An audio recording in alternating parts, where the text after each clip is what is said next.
Good evening, everybody. Jason Andrew here, and great to be here. I can tell you that I'm really excited for tonight's session because today I'm going to be talking about the first chapter of the book, the Cashflow Breakthrough book that we've just released. It's just a short, really simple ebook, and the first session we're going to do is around the first step to creating your breakthrough on cash flow, and that step is really pretty much.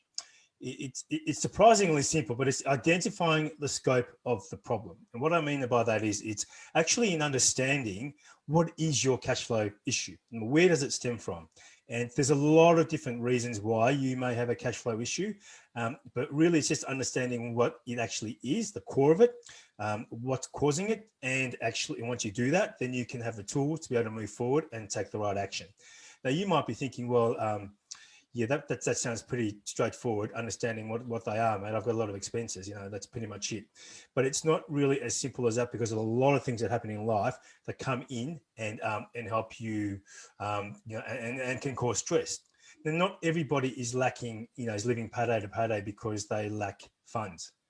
In fact, when I was an advisor, some of my biggest clients on 7-figure incomes, their biggest worry was trying to work out how to save money, believe it or not, because everybody that they had their own cash flow issues. And in fact, in all the hundreds of clients that I saw around the country, nearly all of them had some kind of cash flow stress and had some kind of issue in terms of wanting to know how to manage their actually flow of money.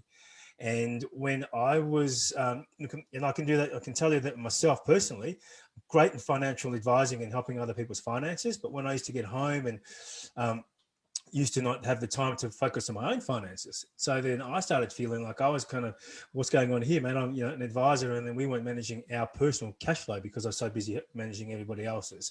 So if you're feeling, a little bit down and out because you feel like you've got cash flow issues, don't worry about that because, I'm pretty embarrassed that I went through that process. And so, it is embarrassing. You're probably embarrassed about your situation, but don't be, because you're not alone. So today I'm going to help you out take that first step.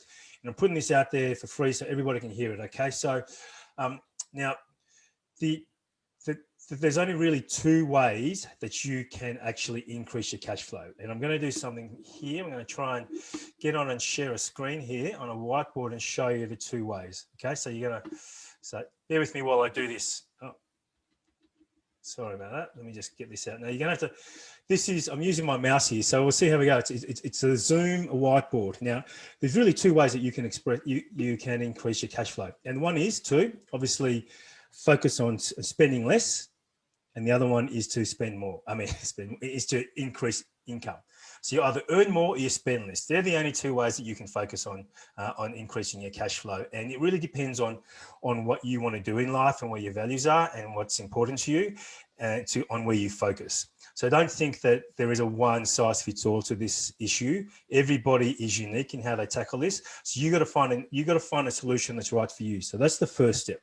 Now, if you have a look over here, and hopefully you can see that screen here, you can see that most people, when they have an income, let's say this is your income level, you might start here, and then if you're in a salary, you might kind of get a bit of an increase over time with CPI. You might get a raise, you might get a new job, and your skills might increase, and over time you might find it exponentially go up there like that. So, let me just redraw that because that looks a bit funny at the end there. So exponentially grows and up like that.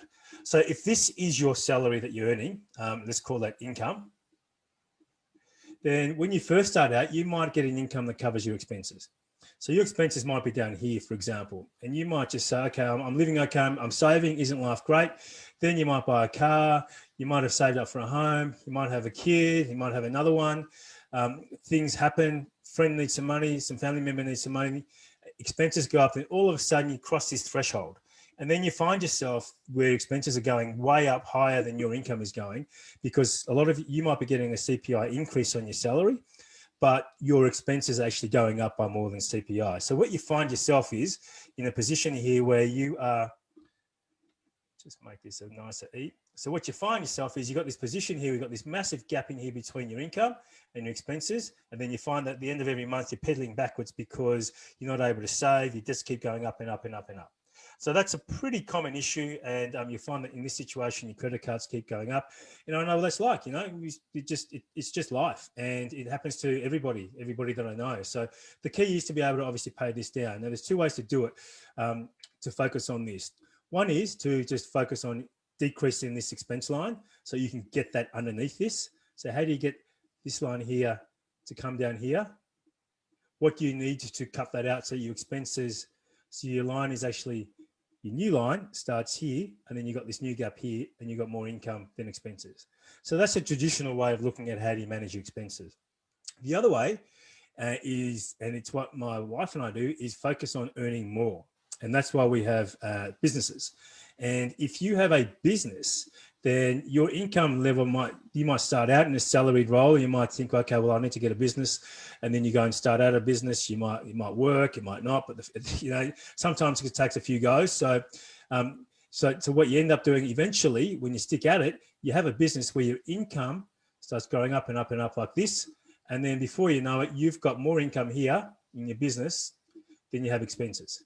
Okay, so it's a matter of getting these two gaps. It depends on where you sit on the spectrum, whether you're comfortable with your salary, you're really not the type of person that wants to go and do your own business. You're keen just to get the career out. This gap may not be too big, too onerous enough for you. So you're quite happy to focus on getting this gap here. If you're the person that doesn't want to compromise on your lifestyle, but at the same time, you don't want to be stupid with your money, you need to focus on this gap over here. So you need to focus on other income generating methods. And that's either you need to go get a side hustle, you need to go and get another job, you need to find out other income streams, you need to start your own business. Now, it doesn't really matter where you are. The key thing is to do something. As long as you're doing something about it. I mean, there's no point just sitting down. That's what we mean by identifying the scope of the issue.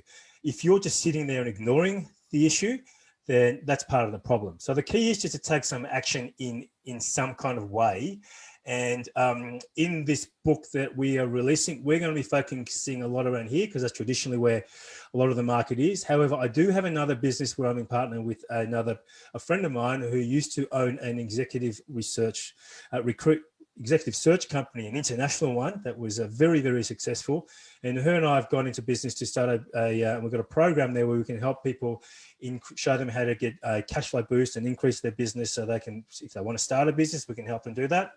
And because she's also executive search, we can help people if they want to increase their income by not starting a business, then maybe they're happy by maybe going halfway and increasing the salary by going to the next level in their work, in their job, so that then this gap here to bridge is not so big. So we can help on that. So there's a couple of ways that we'll be able to help out in the very near future. One is to help on this income gap here, and the next one is on helping people with businesses. So guys, I just wanted to give you a really quick snapshot in terms of what we've got in the book here. I wanted to let you know that there's a lot of exciting things coming up, and if you are feeling the pain at the moment of cash flow struggle or stress, do not worry, because you are not alone. 86% of Australians do not know where their money goes. So it's very real, and that was from a survey that was done before COVID. So who knows what the numbers are now. So that I'm going to leave you with that today. And it was short and sharp. I hope it was of some value, and that whiteboard kind of made sense to you, and it didn't look too scribbly. But look, do like the page here, because I'm going to be doing a lot more of these sorts of videos for you, and I'm looking to add value. Give me some ideas on what you'd like to see me doing some videos on for my 23 years in financial services. I had a financial planning business. I had various businesses, seen hundreds of clients across Australia and helping them out in various ways in finance. So just post your questions, like the page, and I'm really looking forward to continuing on adding value. Have a great weekend all. See you, bye.